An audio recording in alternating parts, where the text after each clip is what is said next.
South Africa's COVID-19 vaccine battle has been rocked by setbacks lately, including its postponement of the AstraZeneca vaccine rollout. Now, the country's mining industry says it is stepping in to aid the country in its vaccine rollout program. Correspondent Angela Coppola reports.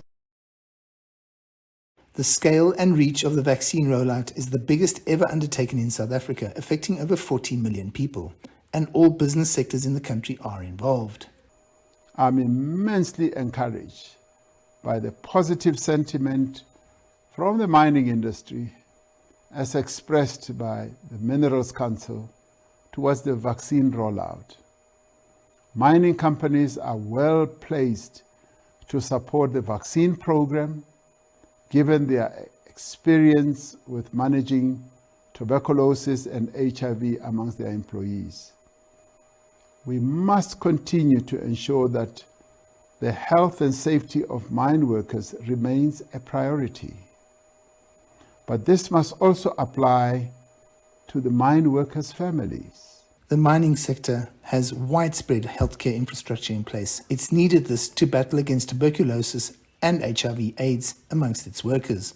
Mining, as you're aware, has significant healthcare infrastructure and capacity. That means in terms of healthcare workers and support services as well. And that will enable us to drive the vaccination process. And we certainly hope to play a constructive role as designated points of care under the Department of Health.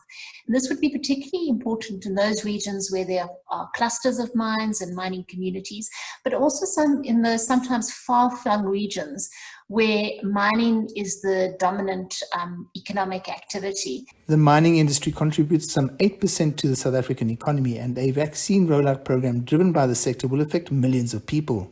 That's over and above the 450,000 people who work on the mines. Our conservative estimates are that we could vaccinate between 60,000 and 80,000 people a day, if we had the vaccine, of course. And so that would mean in about 2 months, we could vaccinate between 2.5 and 3 million people.